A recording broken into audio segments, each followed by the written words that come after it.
Mari kita berdoa.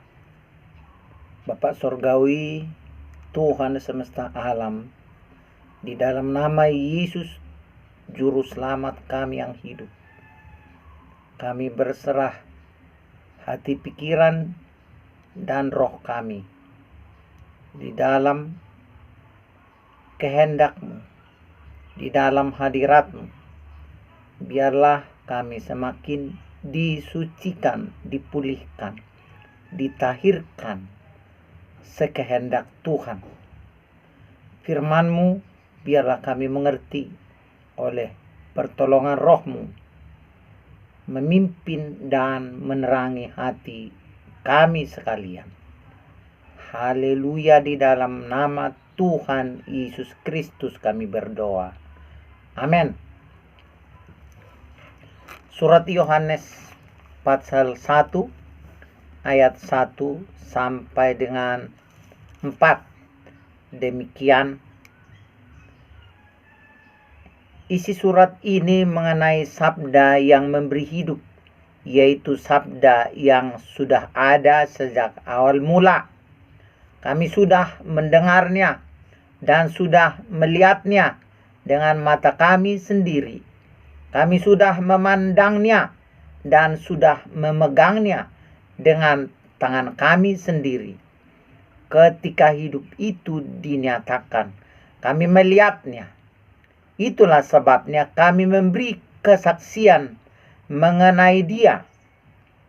Kami memberitakan kepada kalian tentang hidup sejati dan yang kekal, yang ada bersama Bapa dan yang sudah dinyatakan kepada kami. Apa yang sudah kami lihat dan dengar, itulah juga yang kami beritakan kepada kalian, supaya kalian bersama kami ikut menghayati hidup bersatu dengan Bapa dan dengan anaknya Yesus Kristus. Kami menulis ini supaya hati kita sungguh-sungguh gembira. Saudara-saudara kekasih dalam nama Tuhan Yesus Kristus, kesaksian hidup dari Rasul dan pengajaran yang kita baru baca ini adalah mengenai satu kehidupan yang nyata, yang aktual, yang ilmiah, yang berhubungan dengan mata sendiri, berhubungan dengan tangan sendiri, berhubungan dengan rasa sendiri. Bukan berhubungan dengan imajinasi atau tahayul. Nah, banyak hal di dalam kehidupan Kristiani itu. Mereka berjalan dengan keyakinan tetapi tanpa fakta. Banyak agama-agama yang berbicara mengenai keagungan Tuhan, berbicara dengan mujizat-mujizat, berbicara dengan hal-hal yang ajaib dari kitab suci. Tetapi kenyataan itu tidak ditemukan di dalam kehidupan mereka.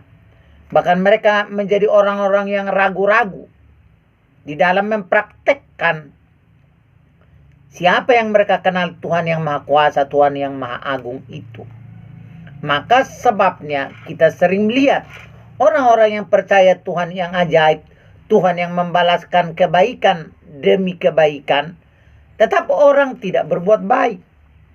Orang yang mengatakan bahwa Tuhan akan membalaskan pemberian kita secara berlimpah, tetapi kenyataannya orang takut memberi.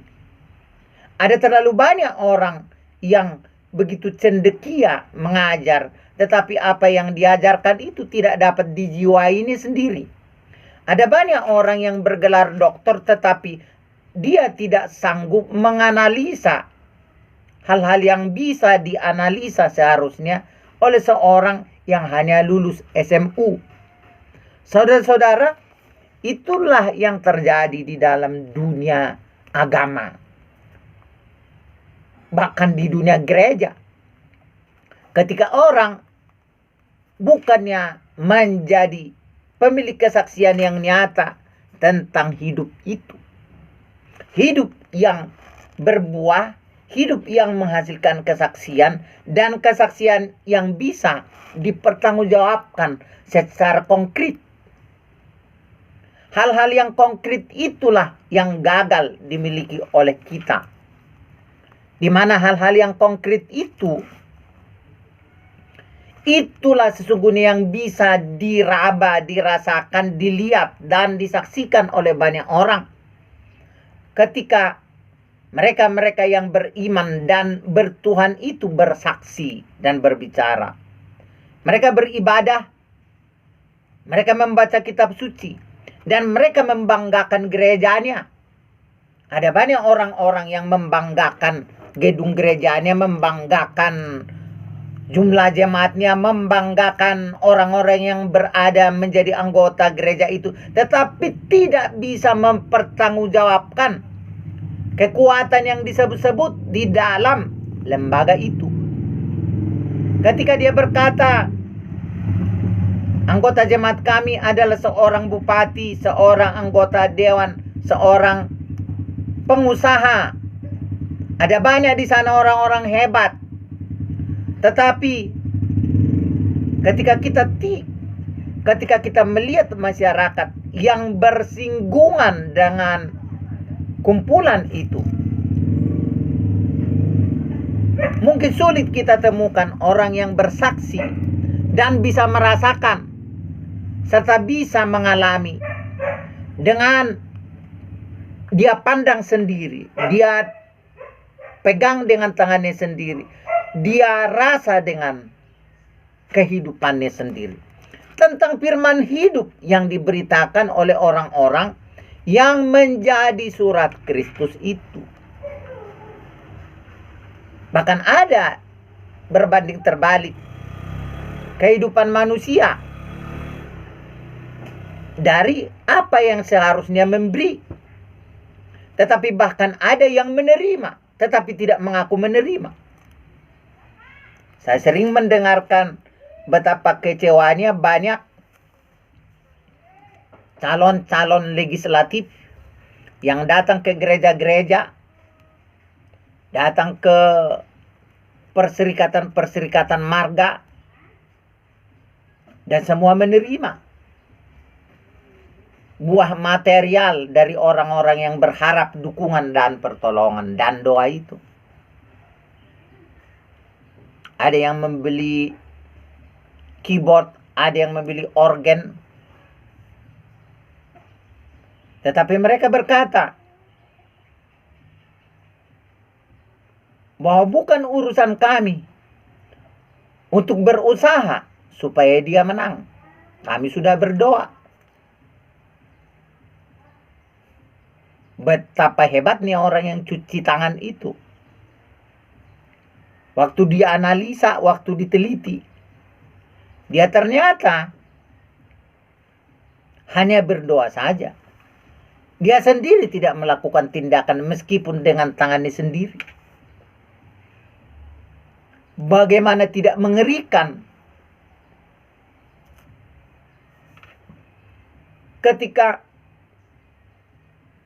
kita bandingkan kesaksian dari orang-orang yang melakukan kebenaran sejati itu, yang hidup memiliki persekutuan dengan hidup yang sejati dan yang kekal, yaitu persekutuan dengan Allah Musa, Allah Abraham, Ishak dan Yakub itu, dan yang bahkan datang di dalam rupa manusia.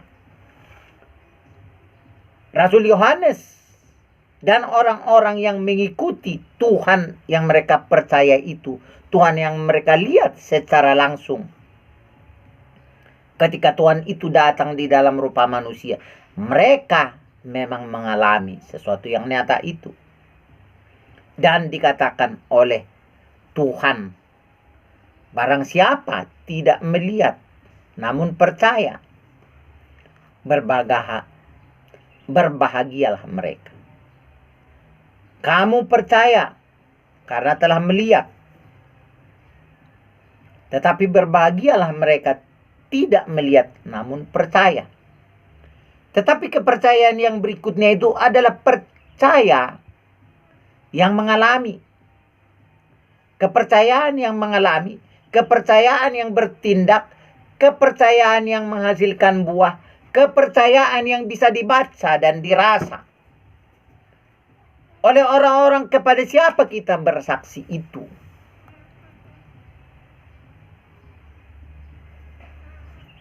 Saudara-saudara, tetapi bagaimana mungkin? Tetapi bagaimana mungkin kita bisa bersaksi tentang apa yang kita terima kalau memang tidak betul kita menerima? Bagaimana kita bersaksi untuk mengatakan saya melihat dengan mata kepala saya sendiri, padahal kita tidak melihatnya? Nah, kesaksian tentang kebenaran itu bukanlah pertempuran soal debat-debat keyakinan. Kesaksian tentang Tuhan yang benar itu bukanlah adu ngotot tentang ayat-ayat. Kesaksian tentang kemahakuasaan Tuhan yang kita katakan melalui kitab suci masing-masing itu bukanlah sebuah perdebatan yang hanya saling menabrakkan ayat demi ayat. Tetapi bagaimana kita mempersaksikan pengalaman yang kita hadapi itu dengan percaya bahwa Tuhan yang ajaib ada bersama dengan kita. Sejak 3 tahun yang lalu saya telah membuat ajakan kepada semua tokoh agama, eporus, pastor, alim ulama untuk dengan tulus bersaksi tentang Tuhan kita masing-masing yang kita percayai, paham kita masing-masing, sambil berpuasa 40 hari 40 malam, tidak makan dan tidak minum, untuk membuktikan bagaimana Tuhan yang kita percayai itu menyertai kita, pengajaran kita, dan apa yang terjadi ketika kita saling berbagi. Sampai sekarang tidak ada satupun yang berani dari semua alim-alim ulama maupun para tokoh-tokoh agama itu. Lalu saya melihat, artinya bahwa orang masih hidup di dalam tahayul agamanya. Meskipun kita percaya bahwa Tuhan itu ada, kitab suci ini benar, tetapi ternyata kitab suci ini hanya tahayul buat kebanyakan orang. Ternyata kitab suci ini masih sebagai tahayul bagi orang-orang yang bersaksi tentang Musa dan tentang Elia dan tentang para rasul. Karena mereka hanya bisa mengatakannya dan tidak bisa mengalaminya. Tidak berani mengalaminya. Lalu bagaimana mungkin gereja bisa menyelamatkan orang demi nama Tuhan Yesus ketika gereja tidak sanggup mengimani apa yang dia perkatakan itu? Ketika gereja tidak sanggup mengimani Alkitab ini, bagaimana gereja mau mempertanggungjawabkan bahwa Yesus itu hidup dan maha kuasa? Inilah sesuatu yang harus dikembalikan. Dan lebih baik kita mengulang dari nol tentang iman yang saudara percayai selama ini. Kalau ternyata itu masih sebatas tahayul, maka lebih baiklah kita menjadi makhluk ilmiah semata-mata daripada menjadi makhluk rohaniah yang fanatik tetapi palsu. Adalah lebih baik kita berbicara soal akal yang bisa dipertanggungjawabkan secara matematika daripada kita mengaku sebagai makhluk rohaniah, makhluk beriman, tetapi yang hanya bisa kita pertanggungjawabkan di dalam fakta tahayul. Ketika mereka berkata ada mujizat, ada kurnia Roh Kudus, ada semua relevan sampai terakhir ini, tetapi tidak terjadi di dalam gereja itu. Gereja membaca kitab suci tentang adanya karunia mengadakan mujizat. Gereja mempercayai kitab suci tentang Yesus yang berkata, kamu akan berdoa dan orang yang kamu doakan akan menerima jawaban doamu. Tetapi ketika itu tidak terjadi, ketika itu tidak dipercaya oleh orang yang memperkatakannya, sesungguhnya dia hidup dalam dunia tahayul. Bahkan dirinya sendiri menjadi tahayul yang paling nyata. Itulah saya kira pikiran yang harus kita terima. Di dalam fakta bagaimana gereja dipanggil itu. Maka sebaiknya seperti saya katakan sejak tadi, adalah lebih baik kita belajar mulai lagi dari nol. Daripada kita berada di dalam ponten 10 pada nilai-nilai tahayul. Bagaimana kita katakan hidup dalam nilai tahayul itu adalah karena kita mempercayai sesuatu yang ajaib, tetapi tidak mengalaminya. Kita mempercayai satu Tuhan yang sanggup memberkati, tetapi kita tidak sanggup memberi. Ada gereja yang memiliki uang begitu besar, ratusan juta setiap bulan, tetapi tidak satu orang miskin pun yang bisa mencicipi uang itu, kecuali konglomerat yang bertambah-tambah kaya. Bagaimana fakta itu? Adalah fakta yang betul-betul menjadi kita anggap sepatutnya, menjadi kita anggap sewajarnya. Itulah dunia.